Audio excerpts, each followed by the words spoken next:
Hello, नमस्कार दोस्तों, कैसे हैं आप सभी? और कैसी चल रही है आप लोगों की तैयारियाँ? ये पटवारी का पहला पेपर है जो पहली पारी में पहले चरण में जो पेपर हुआ था, इसके जितने भी इम्पोर्टेंट मैथ, रीज़निंग को छोड़ दें तो बाकी सभी की मानसिक ही देखेंगे। देखो लेवल कैसा रहा था, अगर मेरे अकॉर्डिंग कहें तो मीडियम लेवल था। ना हार्ड था, ना ईज़ी था, कुछ क्वेश्चन्स थे वो काफ़ी ज़्यादा ईज़ी थे, कुछ हार्ड लेवल भी था। यानी मीडियम लेवल आप कह सकते हैं जैसा पटवारी का होना चाहिए था, उस प्रकार का लेवल था। थोड़ा-सा मैथ जो कि अब की बार वैसे भी मैथ कम थी। तो वैसे तो फाइनल आंसर की तो वही होगी जो ऑफ़िशियल जारी की जाएगी। अगर किसी क्वेश्चन में अगर आपको डाउट लगे, तो ज़्यादा माइंड नहीं करना है, कमेंट करके आप बता दीजिए कि कौन-सा आपको सही लगता है। हालाँकि हमने पूरा प्रयास किया है कि हम जितने भी सही आंसर आपको दे सकते हैं दें। तो पहला क्वेश्चन था कि जनगणना 2011 के अनुसार निम्न में से राजस्थान में कौन-से जिले में अधिकतम जनजाति है? तो उदयपुर में सबसे ज़्यादा जनजाति है, तो राइट आंसर क्या होगा आपका? सही आंसर आपका हो जाएगा उदयपुर यानी 1 आपका ठीक है। दूसरा क्वेश्चन आपका है कि महात्मा गांधी राष्ट्रीय ग्रामीण राष्ट्रीय रोजगार गारंटी योजना के आयोजन और क्रियान्वयन के लिए कौन जवाबदेह जो होता है? तो ये डीआरडीए यानी जिला ग्रामीण विकास प्राधिकरण होता है, तो राइट आंसर आपका 1 नंबर इसका सही हो जाता। अगला है कि निम्नलिखित युद्धों का राजस्थान के इतिहास में सीमांक चिन्हित कर दीजिए, सही क्रम बता दीजिए, तो वैसे ही है सही क्रम में, वैसे ही सही क्रम के अकॉर्डिंग है, तो कर दीजिए सेट, क्या हो जाएगा?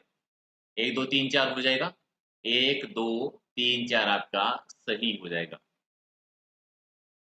नेक्स्ट आपका क्वेश्चन था कि निम्नलिखित में से कौन से राजपूत सरदार हल्दी घाटी युद्ध में महाराणा प्रताप के पक्ष में लड़े थे? तो कौन-कौन से युद्ध लड़े थे? तो माधो सिंह कछवाहा को छोड़ दीजिए, 1, 2, 3 है वो आपका क्या हो जाएगा? 1, 2, 3 आपका सही हो जाएगा।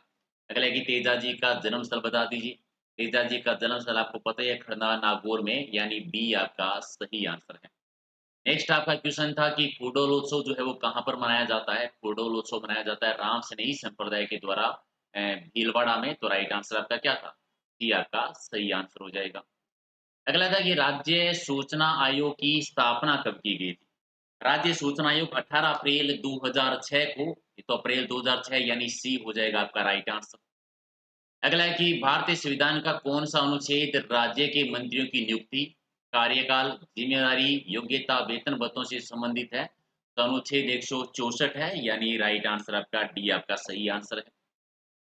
नेक्स्ट क्वेश्चन है कि राजस्थान में कितने विधानसभा चुनाव के क्षेत्र क्रम से अनुसूचित जाति और जनजाति उम्मीदवारों के लिए आरक्षित है? तो 34 और 25 है, तो बी आपका सही आंसर।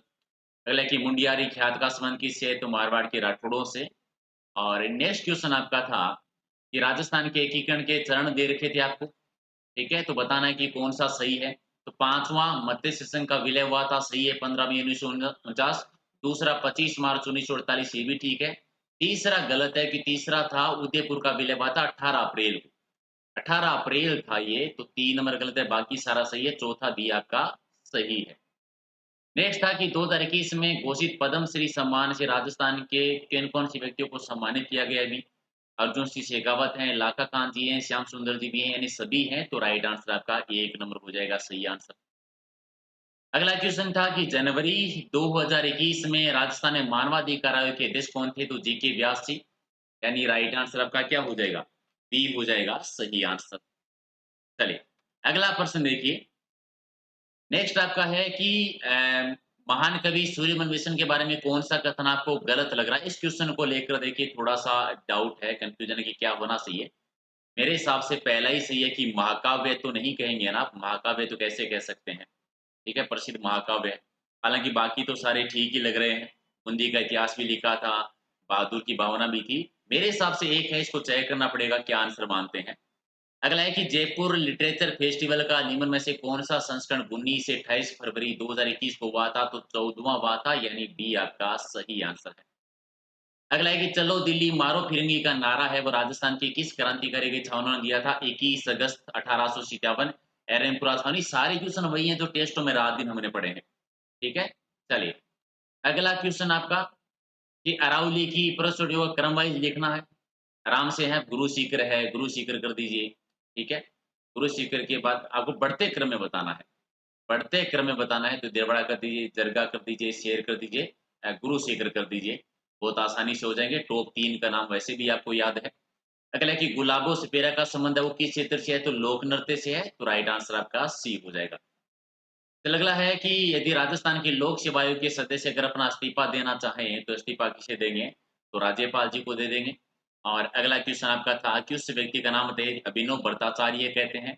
अभिनव भट्टाचार्य किन्हें कहते हैं? अभिनव भट्टाचार्य कहा जाता है महाराणा कुंभा जी को, यानी सी हो जाएगा आपका राइट आंसर।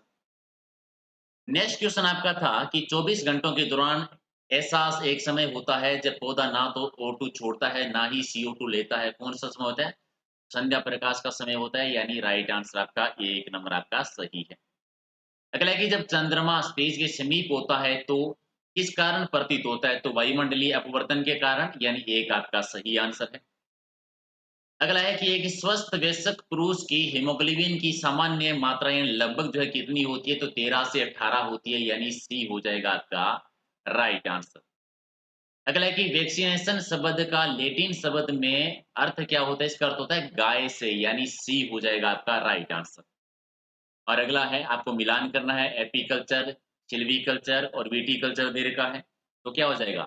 एपीकल्चर आपको याद है मधुमक्खी पालन से तो पहले में 2 आना चाहिए, 2 तो आपके डायरेक्ट टिकट हो गए हैं।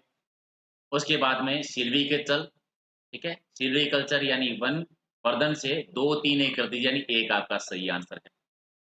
अगला है कि एक मधुमेह रोगी किसके द्वारा शर्करा की जाँच की जाती है? तो किसके द्वारा की जाती है? रेमीज़ टेस्ट के द्वारा, यानी बी आपका सही है। और अगला हो जाएगा कि फल फगन किसके द्वारा उत्प्रेरित किया जाता है?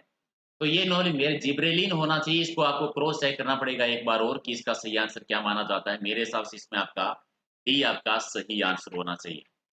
चलिए अगला क्वेश्चन आपका है कि आपको कुछ वंशों के नाम दे रखे हैं और क्रमवार बताना है। तो आपको पता है पहले नंद वंश के घराने की हत्या करके मौर्य वंश, बाद में कुषाण आए थे, बाद में गुप्त आए थे, यानी सी हो जाएगा राइट आंसर। अगला है कि कुछ सभ्यताओं के नाम दे रखे मिलान करना है। आपको ये पता है कि कालीबंगा है वो राजस्थान में, यानी पहले में 2 आना चाहिए, तो 2 टा आपके डायरेक्ट टिकट हो गए। मोहनजोदड़ो सिंध में यानी दूसरे में 4 आना चाहिए, तो बी हो जाएगा। 2, 4, 1, 3 है वो आपका राइट आंसर है। अगला क्वेश्चन है कि एकता प्रथा किसने चलाई थी? इल्तुतमिश ने, जो वास्तविक संस्थापक है सल्तनत काल के, यानी बी आपका सही आंसर। और अगला क्वेश्चन है कि जहांगीर के शासन काल में कंधार पर इसके कारण पुनः अधिकार नहीं कर पाए थे। इसका रीज़न क्या है? इस क्वेश्चन में थोड़ा-सा कह दीजिए कि प्रॉब्लम है। 1, 2, 3 होना चाहिए इसमें, ठंड वाली बात तो मेन थी कि ठंड की वजह से। 4 नंबर छोड़ दीजिए, 1, 2, 3 आपका सही है इसका। चलिए अगला है कि इंडियन नेशनल आर्मी का गठन है वो किसके खिलाफ लड़ने के लिए किया गया था? अंग्रेज़ों के खिलाफ ही लड़ने के लिए तो किया गया था। अंग्रेज़ों के खिलाफ लड़ने के लिए किया था, तो राइट आंसर आपका क्या हो जाएगा? 1 नंबर आपका सही है। अगला था कि 4 घटनाएँ दे रखी है इंडिया जीके की, क्रमवाइज़ बताना है। तो सबसे पहले आपका बंगाल का विभाजन हुआ था 1905 में। इसके बाद में इसके बाद में जलियांवाला बाग हत्याकांड हुई थी कि कमीशन कौन-सा? जलियांवाला बाग हत्याकांड हुआ था 1917 में 19 में, फिर साइमन कमीशन 1927, फिर भारत छोड़ो आंदोलन 1942, यानी 1, 2, 4, 3 आपका सही हो जाएगा। अगला है कि बांग्लादेश स्वतंत्र कब हुआ था? तो 16 दिसंबर, हालाँकि मुझे पता नहीं कैसे 26 मार्च 1971 याद रह गया ये क्वेश्चन, लेकिन बहुत सारे बच्चों का 16 दिसंबर है, तो आप याद रख लीजिए। अगला क्वेश्चन था कि निम्न में से संविधान सभा के द्वारा किसको स्थायी अध्यक्ष बनाया गया था? अस्थायी सच्चिदानंद सिन्हा जी को बनाया गया था और स्थायी जो है 11 दिसंबर को राजेंद्र प्रसाद जी को। राइट आंसर आपका 4 नंबर है। अगला है कि कौन-सा लोकसभा संविधान संशोधन था जिसमें लोकसभा में निर्वाचनों की संख्या बढ़ा दी गई थी? तो 31वें संविधान संशोधन के द्वारा हुआ था। और नेक्स्ट आपका है कि आपको राष्ट्रपति के नाम दे रखे हैं क्रम वाइज़ और बताना है कि क्या क्रम इनका सही हो जाएगा। तो 2, 1, 4, 3 हो जाएगा, ठीक है? राजेंद्र प्रसाद जी तो पहले रखेंगे आप, फिर राधाकृष्णन जी को रख दीजिए, फिर ज़ाकिर हुसैन जी को, फिर संजीव रेड्डी जी को, यानी 2, 1, 4, 3 तो 1 नंबर आपका सही आंसर हो जाएगा। चलिए, अगला क्वेश्चन देखिए। अगला क्वेश्चन आपका था कि आपको आप कथन दे रखा है और कथन आपका ये था कि भारत में जनता अपना स्वयं प्रतिनिधि चुनती है, लोकतंत्र है। भारत में प्रजातंत्र है, तो कथन भी सही है और इसकी सही व्याख्या भी करता है, यानी बी आपका सही आंसर हो जाएगा। अगला है कि नीति आयोग के पहले उपाध्यक्ष कौन रहे थे? तो अरविंद जी पहले उपाध्यक्ष रहे थे, राइट आंसर आपका डी हो जाएगा। और अगला है कि भारतीय संविधान के किस संशोधन अधिनियम के द्वारा लोकसभा और राज्यसभा की विधानसभाओं में अनुसूचित जाति, अनुसूचित जनजाति के आरक्षण को एंग्लो इंडियन समुदाय के आरक्षण को अलग करते हुए 10 वर्षों के लिए बढ़ा दिया गया था। 104वां संविधान संशोधन 2020, तो राइट आंसर आपका बी हो जाएगा सही आंसर। अगला क्वेश्चन आपका है कि किस भारतीय राज्य की सीमाएं जो है अधिकतम राज्यों के साथ लगती है, तो राइट आंसर क्या हो जाएगा? किस राज्य की लगती है? तो उत्तर प्रदेश की लगती है। उत्तर प्रदेश की, तो राइट आंसर आपका डी हो जाएगा सही आंसर। चलिए अगला क्वेश्चन है कि पश्चिमी घाट के आर पार सबसे चौड़ा चौड़ा विदर्भ कौन सा है? तो पाल घाट है, यानी सी आपका सही आंसर। नेक्स्ट क्वेश्चन देखो कि आपको कंपनियां है उत्पाद है इसका मिलान करना है कि कौन सा जोड़ा सही है। टी एल ई एल है आपका इलेक्ट्रिक, पहले में 3 आना चाहिए, यानी 4 नंबर 1 नंबर तो डायरेक्ट टिकट हो गए। फिर आपका है एच ए एल, यानी ये आपकी आती है एरोनॉटिक्स से, यानी दूसरे में आपका 4 आना चाहिए, यानी 3 4 1 2 1 से ही हो जाएगा, बी आपका सही आंसर है आपका। चलिए अगला क्वेश्चन आपका है कि भाखड़ा, नागल, हीराकुंड, कोसी परियोजना कौन सी नदियों पर है? तो सतलज, माही नदी और कोसी नदी पर, यानी सी आपका सही आंसर हो जाएगा। चलिए ये था कि विश्व ओजोन दिवस कब मनाया जाता है? 16 सितंबर को, यानी बी आपका राइट आंसर है। जी बिल्कुल ठीक है। चलिए नेक्स्ट क्वेश्चन देखिए। अगला है कि जजों 31 अगस्त 2021 को सर्वोच्च न्यायालय ने 9 नए जजों की शपथ दिलाई थी। सर्वोच्च न्यायालय में कितनी महिलाएं हैं? तो 4 महिलाएं हैं, तो राइट आंसर आपका बी आपका सही है। अगला है कि 1 सितंबर 2021 को जम्मू एंड कश्मीर केंद्र शासित क्षेत्र में पंचायती राज संस्थाओं को सशक्त करने के लिए संसदीय पहुंच कार्यक्रम का उद्घाटन किसने किया था? ओम बिड़ला जी ने, डी आपका सही आंसर। अगला कि 29 अगस्त 2021 को अल्जीरिया के समुद्र तट पर भारत और अल्जीरिया की नौ सेनाओं के द्वारा नौसैनिक अभ्यास किया गया। किस जहाज ने भारत का प्रतिनिधित्व किया था? तो INS तबार ने किया था, यानी एक आपका सही आंसर। नेक्स्ट है 1 सितंबर 2021 को SBI ने 13वां ATM खोला था। कहां पर? डच झील श्रीनगर में, यानी डी आपका सही आंसर है। अगला क्वेश्चन है कि उज्ज्वला 2.0 को 10 अगस्त 2021 को प्रारंभ किया गया था। कहां से? महोबा यूपी से, यानी बी आपका सही आंसर हो जाएगा। अगला है कि 7 जुलाई 2021 को निम्न में से किस मंत्री स्वास्थ्य और परिवार कल्याण में केंद्रीय मंत्री ने शपथ ली थी? तो मनसुख मांडलिया के लिए ली गई थी, यानी बी आपका राइट आंसर हो जाएगा। चलिए अगला क्वेश्चन आपका कि किस राज्य ने सोनू सूद को कोविड टीकाकरण के अम्बेसडर के रूप में नियुक्त किया है? तो ये पंजाब को किया था, यानी डी आपका सही आंसर। अगला कि 67वें राष्ट्रीय फिल्म पुरस्कार समारोह में किसे प्रतिष्ठित 51वें दादा साहब फाल्के पुरस्कार दिया गया था? तो रजनीकांत को, डी आपका सही आंसर है। जी बिल्कुल, चलिए याद रखिए। अगला है कि आपके कथन में कृष्णा नागर के संबंध में आपको 3 कथन दे रखे हैं। तो 3 नंबर इसका गलत हो जाएगा, SS3 की जगह SS6 होना चाहिए, तो 1 2 4 ठीक है, तो डी आपका इसका सही है। अगला है कि आपको बताना है कि कौन किस में उपसर्ग और प्रत्यय दोनों है। उपसर्ग प्रत्यय दोनों, यानी अंतःकरणीय और एकथनीय दोनों, तो राइट आंसर डी है। और संधि विशेष सही किस में है? तो महादनेश्वरीय में, यानी डी आपका सही आंसर हो जाएगा। जी, डी आपका सही आंसर है। चलिए अगला क्वेश्चन है कि आपको विलोम से बताना है कि कौन-सा विलोम से द्विगम है, तो डी इसका सही है। अगला है कि शुद्ध शब्द का चयन करना है कि कौन-कौन सी शुद्ध है, तो पहला शुद्ध है और चौथा शुद्ध है, यानी 1 और 4 सी हो जाएगा, यानी 1 नंबर आपका ठीक है। अगला है कि त्रिफला में कौन-सा समास है, तो द्विगु समास है। और अगला आपको शब्द युग्म दे रखा था, अर्थभेद बताना है कि कौन-सा भेद सही नहीं है, तो पहला ही कर दीजिए, आदि-आदि वाला, यानी 1 नंबर आपका राइट आंसर है। नेक्स्ट था कि किस विकल्प में पर्यायवाची नहीं है, तो सी में विष्णु, लक्ष्मी, महेश्वर नहीं है, यानी राइट आंसर आपका 3 नंबर हो जाएगा, इसका भी सही आंसर। अगला है कि दांतों से हाथ काटना मुहावरे का क्या है? पश्चाताप करना, यानी डी आपका ठीक है। एक अंग्रेजी का मीनिंग था जिसका अर्थ होता स्थगन, यानी राइट आंसर इसका ए कर दीजिए। एडजर्नमेंट का स्थगन हो जाएगा, यानी एक आपका ठीक है। अगला कि व्याकरण की दृष्टि से इनमें से कौन सा वाक्य आपको शुद्ध लग रहा है? तो शुद्ध कौन सा है? पढ़ना एक आवश्यक कार्य है, यानी एक आपका सही है।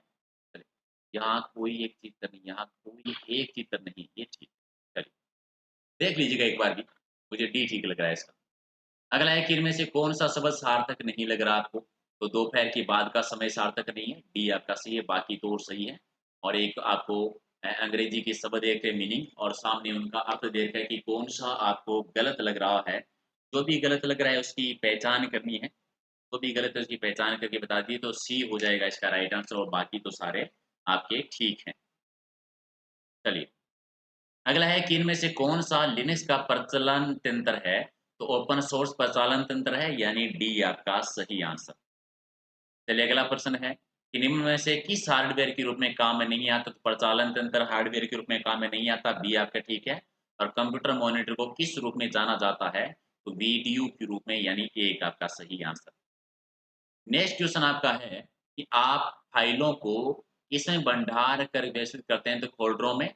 और अगला था एमएस वर्ड किसका उदाहरण है? कि एप्लीकेशन का उदाहरण है यानी एप्लीकेशन सॉफ्टवेयर है यानी सी आपका सही आंसर। नेक्स्ट क्वेश्चन है कि निम्न में से कौन-सा प्रोग्राम आपको रो और कॉलम की संख्याओं की गणना करने की सुविधा देता है? तो स्प्रेडशीट प्रोग्राम देता है यानी सी आपका सही आंसर।